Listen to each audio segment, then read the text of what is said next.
Mesdames, Messieurs, bonjour, bienvenue à l'actualité internationale sur Kivu Morning Post.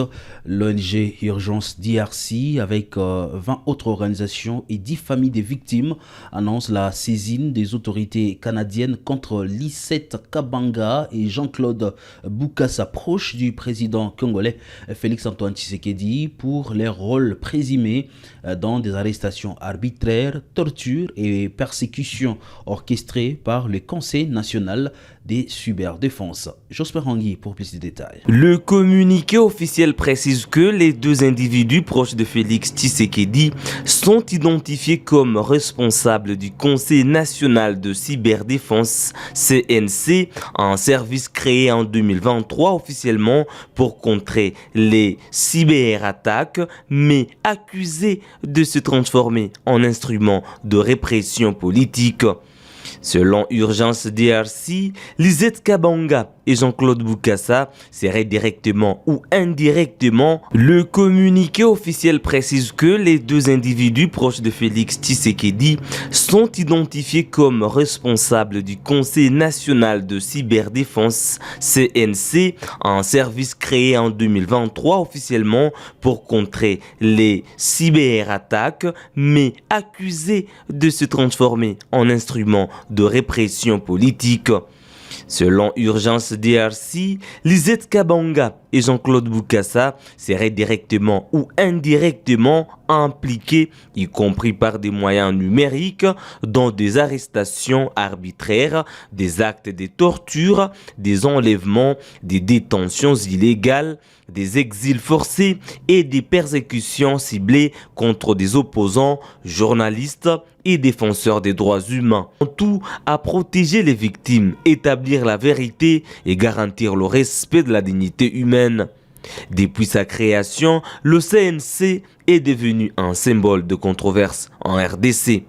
Selon l'ONG congolaise Justicia ASBL, ce service aurait procédé à l'arrestation de plus de 10 000 personnes détenues dans des conditions inhumaines et privées de toute assistance. L'organisation dénonce un usage systématique de la force contre les opposants politiques, les journalistes et les défenseurs des droits humains. Parmi les plaignants figurent 10 familles dont l'identité reste protégée pour des raisons de sécurité, ainsi que plusieurs ONG et défenseurs internationaux. La démarche juridique sera adressée au ministre canadien de la Justice, aux autorités judiciaires fédérales, à la couronne fédérale et à la gendarmerie royale du Canada. Cette action marque un tournant dans la lutte contre l'impunité des crimes graves commis à l'étranger impliquant des ressortissants canadiens. Elle s'inscrit dans un contexte où la communauté internationale appelle de manière croissante à la responsabilité juridique des individus et des institutions pour protéger les droits fondamentaux, même au-delà des frontières nationales. Pour Urgence DRC, l'objectif est clair: que la justice canadienne examine de manière impartiale ces allégations et ouvre la voie à la reconnaissance et à la réparation pour les milliers de victimes congolaises affectées par le CNC. L'ONG Human Rights Watch dénonce les attaques et pillages commis contre les Banyamulenge à Uvira après le retrait soudain du M23 qui a laissé la population vulnérable face aux milices Wazalendo. Héritier Baraka nous en dit plus. Selon Human Rights Watch, cette situation est liée au retrait soudain du groupe armé M23 de la ville d'Uvira depuis le 17 janvier 2026, exposant ainsi les civils aux milices abusives de Wazalendo.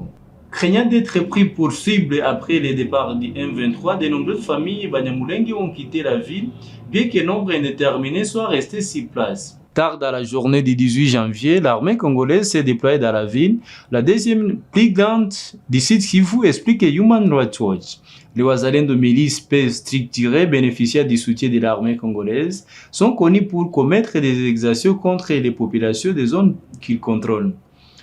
La simple présence des forces congolaises ne suffira pas à protéger les civils si elles continuent d'aider et de tolérer les milices a déclaré Clémentine de Montejoy, chercheuse principale sur la région de Grand Lac à Human Rights Watch. Les autorités congolaises doivent agir rapidement pour rétablir la sécurité et protéger tous les civils, y compris les Banyamulenge.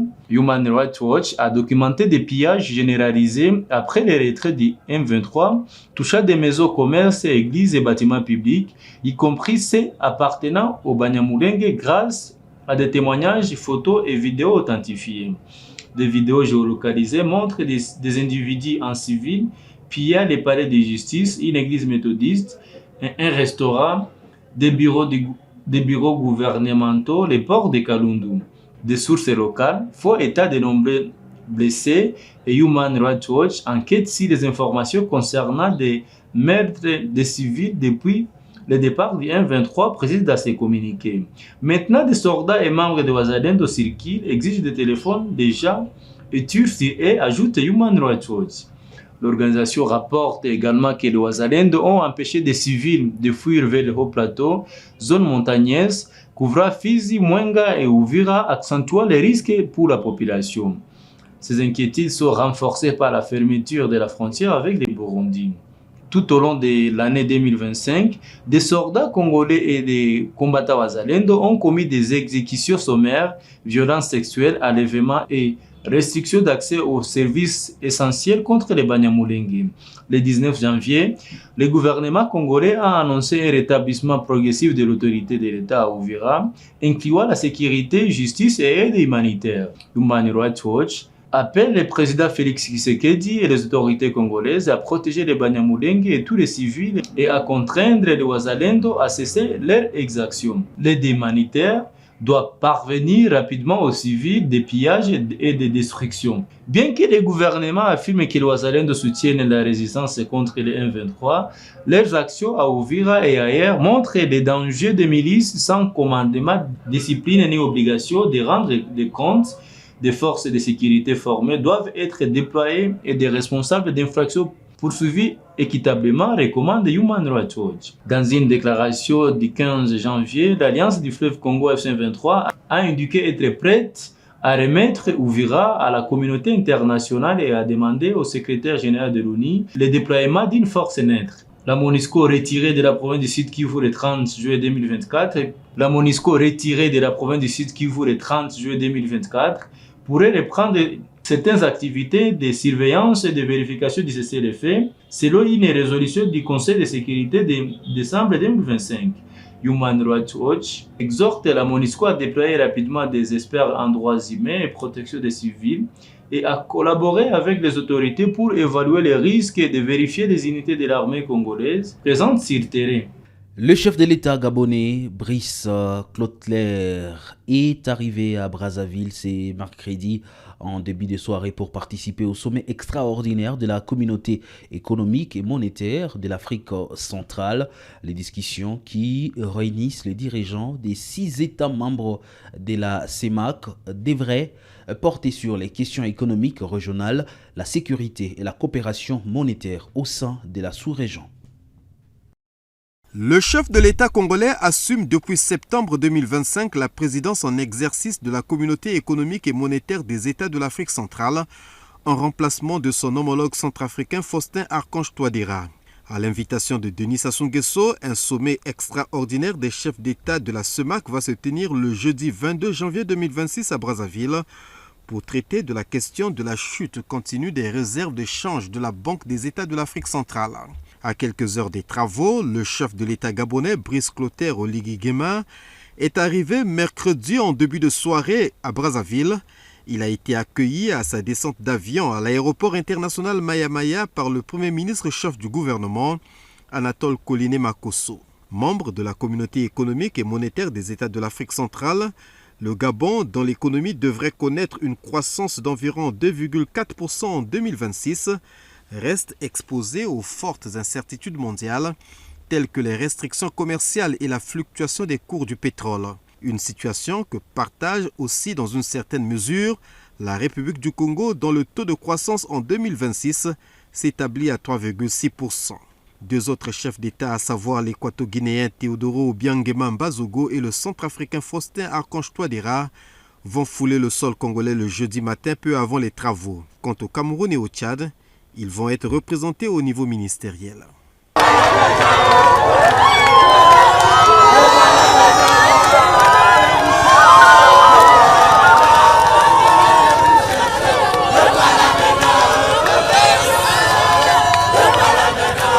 Les Lions du Sénégal récompensés pour leur performance. Les Lions du Sénégal ont reçu 75 millions de francs CFA et des terrains sur la Petite Côte. Ils ont aussi été décorés dans différents ordres nationaux. Le président Bassirou Diomaye Faye a salué leur parcours lors de la Coupe d'Afrique des Nations au Maroc et rendu hommage à l'ensemble de la tanière. Au bout d'une parade de plusieurs heures dans les rues de Dakar, les Lions sont reçus avec les honneurs devant les grilles du Palais de la République. En posant cet acte historique, ils ont respecté une promesse. Il y a un peu plus d'un mois, le 17 décembre 2025, je procédais au nom du peuple sénégalais à la remise officielle du drapeau national à nos vaillants lions en partance pour la CAN 2025 au Maroc. Ce fut un moment fort de communion, d'engagement de patriotes, prêts à relever les défis et à hisser encore une fois le drapeau national au sommet du football africain. Vous avez respecté cet engagement tout au long de cette compétition par votre courage, votre détermination et votre sens du sacrifice individuel et collectif. L'hommage du chef de l'État est symbolique de la fierté de toute une nation. Les héros sont tout aussi honorés.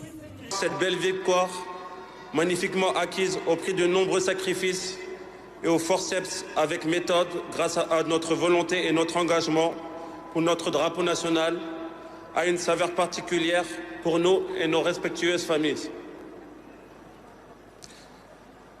Monsieur le Président, soyez notre porte-parole auprès de notre peuple, le peuple sénégalais.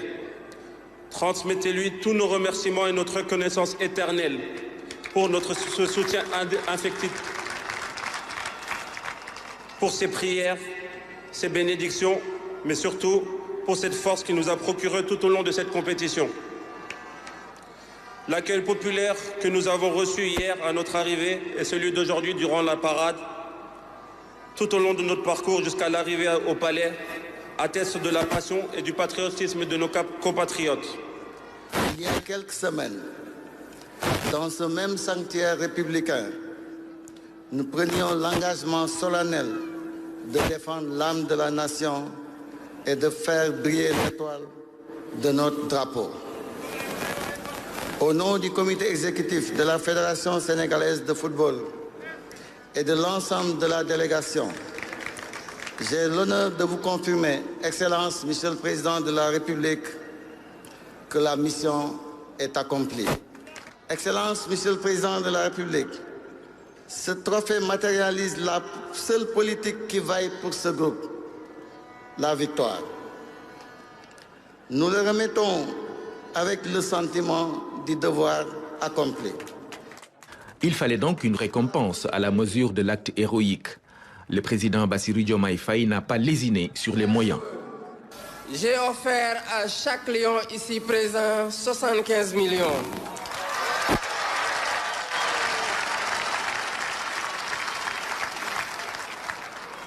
Et 1500 mètres carrés sur la Petite Côte.